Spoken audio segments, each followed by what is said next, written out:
Hello दोस्तों, आज हम पढ़ेंगे क्लास 9 का प्रश्नावली 2.4 का प्रश्न संख्या 16। इसमें पूछा क्या है, घनाभों जिनके आयतन नीचे दिए गए हैं की विमाएँ के लिए व्यंजक क्या होगा। मतलब आयतन दिया है, इनका व्यंजक निकालना है, यानी जो इनका लंबाई चौड़ाई ऊंचाई होगा वो निकालना है। इसी प्रकार 15 क्वेश्चन में हमने आयतन का निकाला था, इसमें हम घनाभ का निकालेंगे। तो सबसे पहले हम जान लेते हैं घनाभ का आयतन बराबर होता है, घनाभ का आयतन बराबर होता है लंबाई गुणे चौड़ाई गुणे ऊंचाई। ठीक, ये हमारा घनाभ का आयतन होता है। ठीक, तो यहाँ पे आयतन दिया है, अगर इसे लंबाई गुणे चौड़ाई गुणे ऊंचाई के रूप में निकाल दें तो ये हमारा आयतन इसका आ जाएगा। तो सॉल्व करते हैं। तो क्या करेंगे, सबसे पहले जो ये दिया है 3x³ 12x, इसमें यानी 3x³ माइनस 12x ये दिया है। तो यहाँ पे क्या करेंगे, यहाँ पे इनमें 3x को कॉमन लेंगे तो बचेगा क्या, x²। ठीक, उसके बाद माइनस का 4, ये हमारा बचेगा। ठीक, सॉरी प्रश्न में गलत है, प्रश्न में यहाँ पे स्क्वायर है तो यहाँ पर भी स्क्वायर हो जाएगा। तो 3x कॉमन ले लिए तो यहाँ पे बचेगा x माइनस 4। अब हम जानते हैं घनाभ का आयतन क्या होता है, लंबाई गुणे चौड़ाई गुणे ऊंचाई। तो यहाँ पे कोष्टक में लिख लेते हैं घनाभ का आयतन बराबर होता है लंबाई गुणे चौड़ाई गुणे ऊंचाई।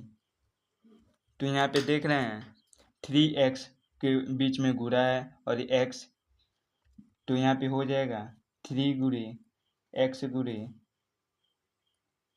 x minus 4।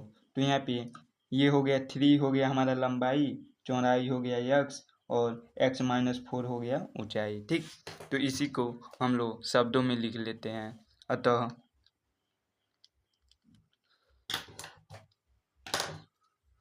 संभव,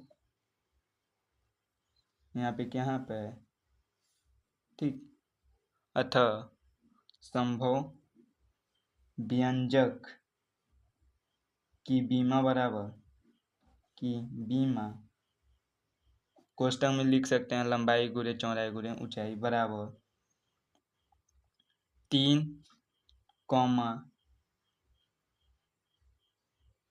या लिख सकते हैं 3 गुणे कॉमा ही लिखो 3x, x तथा x माइनस 4। यही हो गया हमारा, 3 हो गया लंबाई, x हो गया चौड़ाई और x माइनस 4 हो गया ऊंचाई। इसी प्रकार दूसरा करते हैं। तो ये रहा हमारा दूसरा प्रश्न, इसे सॉल्व करते हैं। यहाँ पे दिया है 12ky² plus 6ky minus 20k। यहाँ पर भी लंबाई गुणे चौड़ाई गुणे ऊंचाई के रूप में लाना है। तो क्या करेंगे, इन सब में देख रहे हैं 4 और k कॉमन है तो इसे कॉमन लेते हैं। उसके बाद 4k का मल्टीप्लाई करेंगे इसमें तो 3y² आ जाएगा प्लस 4, सॉरी यहाँ पे एनसीईआरटी में थोड़ा गलत दे दिया है, यहाँ पे रहेगा 8। ठीक, तो यहाँ पे लिख लेते हैं 8, एनसीईआरटी बुक में थोड़ा गलत दे दिया है। ठीक, तो यहाँ पे 8, 4 के इसमें कॉमन लेंगे तो 2y बचेगा और 4 इसमें 4 के इसमें कॉमन लेंगे तो माइनस का 5 बचेगा। ठीक, अब इसे 4 के लिख लेते हैं और यहाँ पे द्विघात समीकरण से इसे हल कर देते हैं।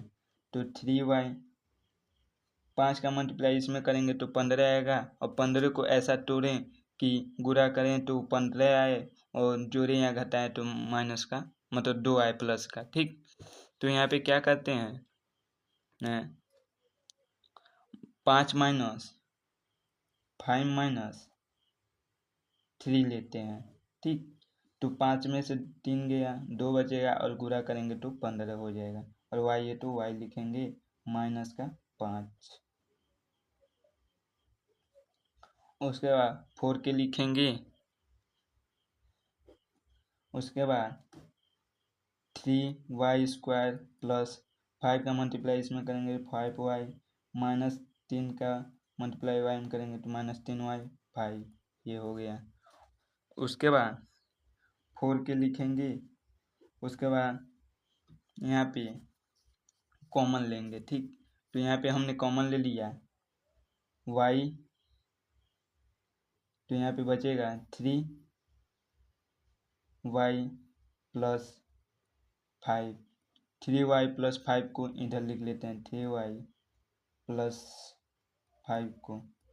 उसके बाद ऐसा करें, यहाँ पे लिखना अंक कि इतना आ जाए तो माइनस का 1, तो माइनस का 1 लिखेंगे तो ये इतना आ जाएगा। ठीक, तो अगले स्टेप में क्या करेंगे 4 के लिखेंगे और y और माइनस 1 को एक कोष्टक में और जो कॉमन लिए थे उसे एक कोष्टक में लिख लेंगे। ठीक, तो यहाँ पे हमारा तीनों आ गया। 4 की लंबाई हो जाएगा y माइनस 1 चौड़ाई और 3y प्लस 5 क्या हो जाएगा ऊंचाई। तो लिखेंगे अतः संभव व्यंजक की बीमा बराबर व्यंजक की बीमा यानी लंबाई गुणे चौड़ाई, यानी 4 के लिख लेते हैं क्वेश्चन में लंबाई गुणे चौड़ाई गुणे ऊंचाई। ठीक, तो यहाँ पे बराबर लिखेंगे 4 के कॉमा y माइनस 1 तथा 3y प्लस 5 है। यही हमारा आंसर हो गया। तो उम्मीद होगा ये वीडियो पसंद आया होगा और ये था हमारा लास्ट क्वेश्चन, ये भी हल हो गया। तो मिलते हैं अगले वीडियो में, तब तक के लिए धन्यवाद।